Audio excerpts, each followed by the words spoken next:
Shalom Aleichem, on se trouve dans Chazon Ovadia, la halakha de dîner Shvitat Behemto. Kadosh Baruch Hu nous a dit il faut que les bêtes que tu as à la maison, il faut qu'ils se reposent. Ça, c'est une interdiction. Okay? Ça, c'est mitzvat assez, c'est une mitzvah positive. Les man yanuach shocha vechabrocha. Il faut qu'ils se reposent. Maintenant, il y a encore une interdiction. Ça, c'est mitzvah assez, une mitzvah positive. Maintenant, une interdiction, un lave de la Torah, de ne pas faire en sorte que ta bête que tu as chez toi, il travaille. Ils mettent une charge sur eux. La Mishnah, dans le Shabbat, elle nous dit qu'est-ce que ça veut dire une charge? Qu'est-ce que ça veut dire? Pas une charge. Des shmira, pour préserver la bête, pour pas qu'elle s'enfuit. C'est pas une charge. Tu mets un afsar, ça s'appelle, une muselière, comme ça. Tu l'attaches, ça c'est pas une charge. Ah ben, si c'est une charge dessus, même une petite charge, il marche avec, là, badaï que c'est assez assourd. Maintenant, Israël, même si maintenant, en Israël, que lui, qu'il a une bête, avec un associé avec un goy, il a un âne, un chameau, une vache, avec un goy. Ça veut dire que 50-50. Il y a une partie d'Israël et une partie du goy. Il y en a qui disent Yeshomrim she'asur she'en isur shvitat behemto. Puisque maintenant ça appartient au goy aussi, alors il n'y a pas d'interdiction que la vache elle doit se reposer. Oulam, par contre, arbe poskim gam beshutfut im goy yesh isur shvitat behemto vechen ikar lahalacha. Majorité des poskim ils disent que oui, il faut que la bête que tu as chez toi, ou même qu'il est chez le goy, il faut que tu lui dis au goy que lui, qu'il n'a pas le droit d'utiliser le cheval, l'âne, la bête qu'il a chez lui. Pourquoi? Parce que il y a une partie dans cette bête, il faut savoir, il faut essayer de comprendre, il y a une partie de cette bête, elle appartient à toi. En brera. En brera, c'est en brera kavana, on ne sait pas laquelle partie que c'est à toi. Okay? Mais là, c'est interdit d'utiliser la bête. Il faut que tu lui dises au goy la veille de Shabbat, elle doit se reposer. Katav Maran HaShulchan Aruch mi sheyesh lo nar goy. Le Maran HaShulchan Aruch Rabbi Yosef Karo, il a dit qu'un homme que lui, qu'il a un goy chez lui. Il y en a en France, c'est très fréquent. Il y en a qui veulent un peu, c'est un travail pour eux. Il y a un goy chez eux à la maison. Il faut savoir les halachot. Dans cela. Il faut savoir que ce goy, maintenant qu'il est chez toi, il n'a pas le droit de faire les travaux. S'il le fait pour lui-même, il le fait pour lui-même. Aval, si maintenant il le fait pour toi, c'est un problème indirect. Okay? Pourquoi? Parce qu'il est chez toi. Il n'a pas un digne de Eved, il n'est pas considéré comme esclave. D'accord? Quand même. Aval, parce que l'esclave, lui, si maintenant c'est un esclave, il est obligé maintenant de faire Shabbat. Et l'esclave de la Torah, c'est quoi un esclave de la Torah? C'est pas un qui se trouve chez toi à la maison qui fait le ménage. C'est pas le même dinim bichlal.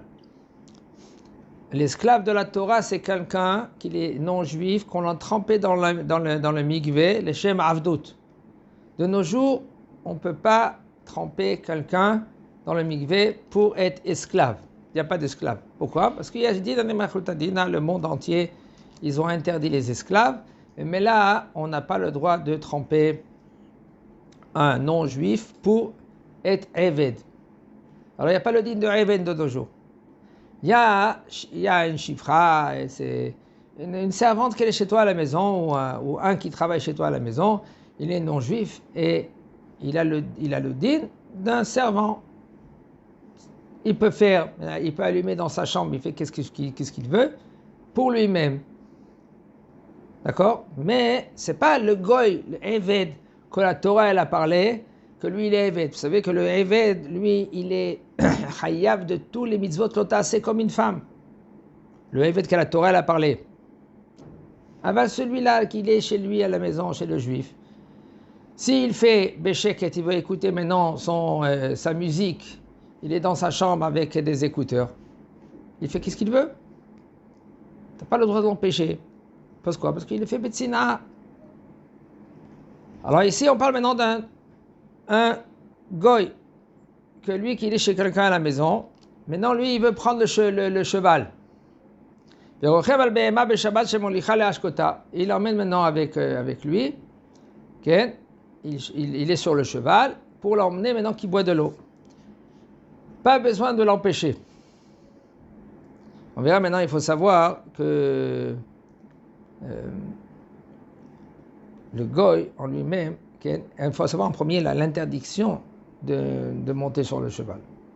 Monter sur le cheval, il n'y a pas une interdiction, seulement que les Chachamim, ils ont dit, de peur que lui, il va arracher une zmoura. Zmoura, c'est une branche de quoi? De quel arbre? Zmoura, c'est pas stam, un arbre. Quand stam arbre, quand la Mishnah a dit Shema Yavo Vitlosh Zmoura, c'est une branche d'une vigne. C'est plus facile. Tu prends, tu déracines, puis après tu peux taper le cheval avec pour que lui il court plus vite. Alors de peur que lui, maintenant il voit que ce cheval, maintenant lui, il est feignant, il va déraciner un morceau de bois, peu importe quel bois, même que la Mishnah là-bas elle parle de Zmoura, c'est de la vigne. Et il va taper maintenant son cheval. Ça, c'est le Issou. Mais de monter sur le cheval en lui-même, dès le départ, c'était pas Assou. Mais Chachamim, ils ont interdit. C'est pour cela que c'est Assou de prendre le cheval. Assou de monter sur le cheval. D'accord? Alors maintenant, si un goy, lui, maintenant, il monte sur le cheval. Il dit, maintenant, il emmène maintenant ce cheval pour l'emmener, pour lui donner à boire. En sarich le mondo. Tu n'as pas le droit de l'empêcher. Tu le laisses. Pourquoi? Parce que le Hay, lui, le goy, il est vivant. Et puisque maintenant il est vivant, alors soi-disant c'est lui qui se porte. Ça ne s'appelle pas une charge pour la bête.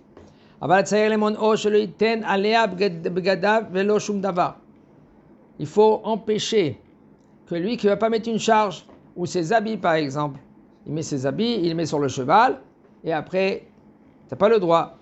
Biura dvarim.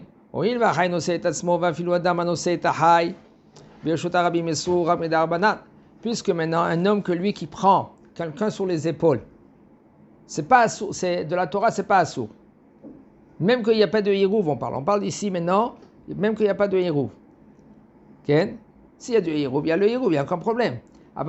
Puisque maintenant c'est un issour des rabbanan de prendre quelqu'un sur tes épaules, okay? Pourquoi? Selon la Torah, il n'y a aucun problème. Sur Chachamim, ils ont interdit. Puisque maintenant, c'est des rabbanan, les fira lo gazru Chachamim al behema al kach bebehema noset et achai lo mishum shvut isur shvitat behemto vel mishum isur mechamer. Alors il n'y a pas, selon le goy, il n'y a pas d'interdiction ni mechamer ni shvitat behemto. Mais là, ce sera moutar, laisser le goy de prendre le cheval et de l'emmener maintenant qu'il boit de l'eau. Mais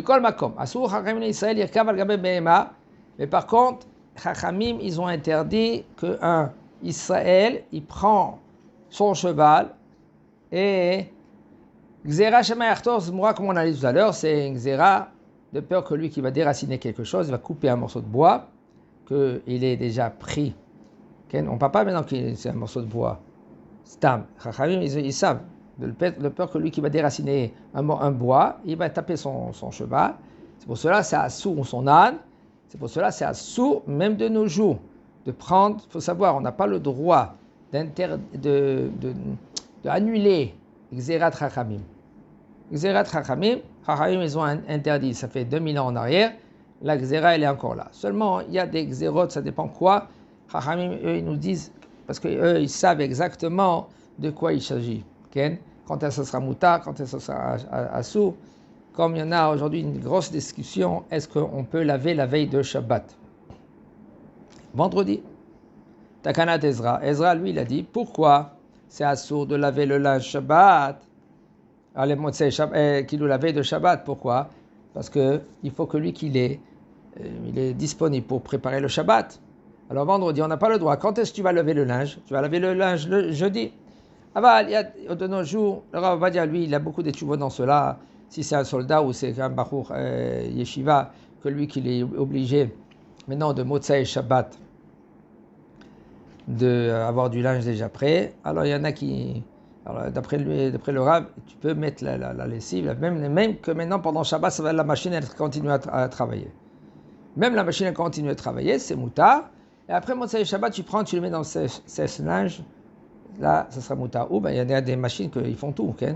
Ils font aussi sèche-linge et tout cela, c'est moutar. Même que tu entends en Shabbat la machine qu'elle marche, pour les séfarades. Pour les Ashkenazes, c'est interdit kol be Shabbat, c'est assourd.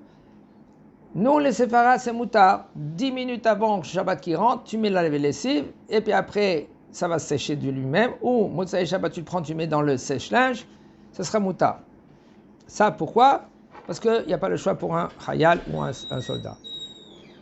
Il nous dit le Rav, Goy acholev behemat Israël beshabbat באופן שאין ריבוי חלב בדדיה שמצערת שמצערה נחלקו. Maintenant, il faut savoir, la bête en elle-même, si elle a un tsar, ça veut dire que si tu ne vas pas traire la vache, qu'est-ce qui va se passer? La vache en elle-même, elle va avoir une peine. Il y a beaucoup de lait, et ça va faire une peine. Et ça s'appelle Tsar Ba'alei Chaim de Oraita. Mais c'est Tsar Ba'alei Chaim. Tu fais de la peine à la bête, c'est issour de la Torah. Pour ça, il faut faire très attention avant d'avoir des bêtes à la maison. Il faut bien réfléchir avant. Okay, il y a une histoire qui raconte avec le Harizal. Le Harizal, une femme, elle voulait avoir des enfants, elle avait déjà des enfants, mais elle voulait avoir encore des enfants. Après quelques années, elle n'a pas eu d'enfants. Elle veut avoir d'autres. Elle avait 3-4 enfants, mais maintenant, 2, 4, 5, 10 ans après, elle n'a pas eu d'enfants. Il se pose des questions, elle se partit sur la Harizal. Il dit, quand tu es parti une fois, tu as des poules. Qu'est-ce qu'ils font les poules? Ils montent une petite échelle, et là, ils montent en haut. D'accord? Maintenant, ils descendent, okay? Et puis ils boivent de l'eau, ils mangent. Maintenant, qu'est-ce qui s'est passé? La Goya, qu'elle était chez toi, elle a enlevé cette échelle-là. Maintenant, les poules ne pouvaient pas descendre à manger et boire. C'est resté, par exemple, 1-2 jours comme ça. Ils ont une tsar ba'alei chaim, ils ont eu de la peine, ils sont montés, c'est monté en haut. Cette peine-là, elle s'est montée en haut. Et là, ça a bloqué, comme tu as bloqué toi en bas, ils ont bloqué chez Mishmor Baminan en haut. Et c'est pour cela qu'il faut faire tchouva, et bien, Hashem, tu auras des enfants. Il faut faire très attention, c'est mieux d'éviter d'avoir des bêtes chez toi à la maison, mais tu n'as pas le choix des fois. Alors faites très attention. Faites très attention. Tsar ba'alei chaim de Oraita. Atke dekar la halakha dit. Si maintenant tu es au milieu d'un motzi, tu veux dire un motzi lachem min haaretz. Et tu dis même un motzi lachem min haaretz. Baruch ata Hashem Elokeinu melech haolam, un motzi lachem min haaretz, tu veux manger. Et tu t'es rappelé, il faut donner à la bête à manger. Tu peux te dire, même que tu n'as pas goûté, en général c'est mon bracha levatala. Il faut faire très attention. Seulement dans un cas. Tu dis, donner à manger à la vache. Là, tu peux dire et après manger. Si c'est possible, c'est facilement tu manges et après tu dis, parce qu'il ne faut pas que tu oublies. Alors, si tu peux manger et tu dis donner à manger à la bête, c'est mieux parce que sinon c'est efsek et c'est un problème au niveau de bracha levatala. Alors, il dit le Rav, si maintenant cette bête-là, goy she'achole behema, behemat Israël, b'ofen she'en ribuy b'chalav bedadea. On ne parle pas maintenant dans un cas qu'il y a beaucoup du lait, il n'y a pas de tsar, il n'y a pas de peine. Machloket aposkim, im yesh beze isur shvitat behemto. Si maintenant il y a, oui, que la behema, la vache, elle doit se reposer. She'af al pi sha'chaliva asur min Torah, même que maintenant de la Torah c'est asur de traire la vache. Il faut savoir qu'on n'a pas le droit de traire la vache. Aval un goy il peut traire si maintenant il y a de la peine. Mikol makom en amelacha ne'asit al yedei abehema atzma ela begufa, puisque maintenant la melacha elle se fait pas avec la bête.